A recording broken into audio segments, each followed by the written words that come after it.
shad tubes, minnow tubes, soft plastic grubs. Get serious about trout and landlocked king trolling with serious soft plastics from the Fish Hunt Shoot Production store. Howdy guys, Cal Kellogg here.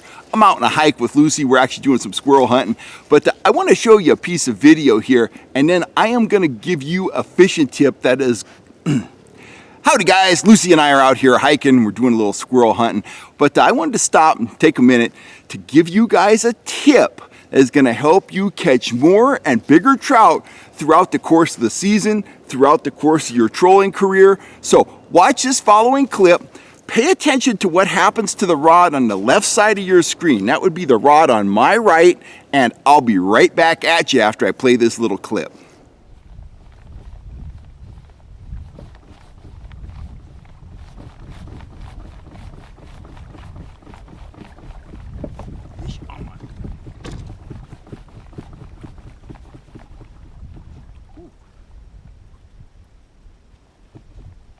Boy, I thought that was still in the downrigger. That was a fish.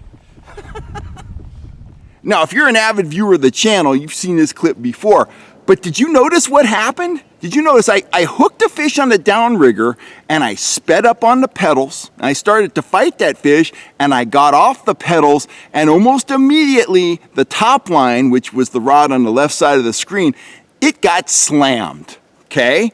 Well, that gives us a major clue about what we should be doing more of out on the water. And I'm guilty of this mistake, and I know you're guilty of it too, and we're especially guilty of it, guys that fish in power boats. We like to get in the boat, and we like to set our speed, we like to pick out a point that we're trolling towards, and we troll along at a nice steady speed, and our lures are running at a nice steady pace straight through the water column. And guess what's happening? Once in a while, a fish comes up, grabs the lure, gets hooked. But more often, fish are coming up behind the lures, they're following them for a time, they're peeling off, and they never come back again. That fish you saw in the video, that fish was triggered by the lure speeding up and then slowing down. That triggered the strike. So remember, whenever you're trolling, you want to vary the speed of your lure, you want to vary the direction of the lure, and you want to vary the trajectory of the lure up and down in the water column. Now, there's a few different ways to do this. If you're using a top line or a lead core rod, you can just grab the rod and manipulate it yourself. If you sweep it forward, the lure speeds up. If you move the tip back, lure slows down. Lots of times if you do that, you will trigger a strike.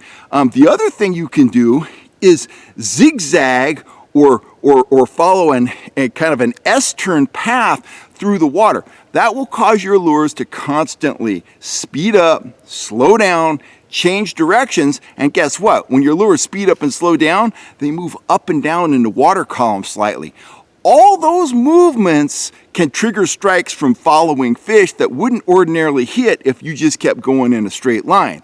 Now, in a kayak, it's very easy to vary direction and speed. In fact, it's hard not to vary direction and speed, and I think that's one of the factors that makes trolling from a kayak so effective. But at the end of the day, remember, if you can vary the speed, direction, and up and down trajectory in the water column of your offerings, you're going to hook more trout throughout the season, and that means you're going to hook more bigger trout. And our goal here on the channel is always to catch more and bigger fish. That's it. So remember that tip. It's a simple thing, but it's a key tip, and it's something that the really accomplished trollers out there do consistently. The guys that typically outfish, most of the other anglers, those are things that they do. It's become a habit with them. They vary the speed, they vary the direction, and by varying speed and direction, they're making those lures move up and down in the water column,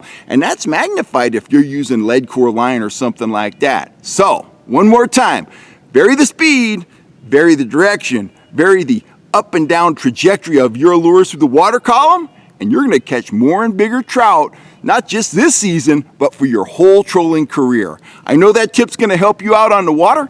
I'm Cal Kellogg. I'm signing off. If you're looking for lead core rods, gift cards, all that stuff and more, all the gear you see me using here on the channel, go on over to Fish Hunt Shoot I want to thank you guys for all the support. We got a bunch of killer footage coming up that we're going to use for instruction in 2021. But for now, I'm signing off. I got to get back to my squirrel hunt. You guys have a wonderful day, and I will catch you later right here on YouTube. I'm Cal Kellogg.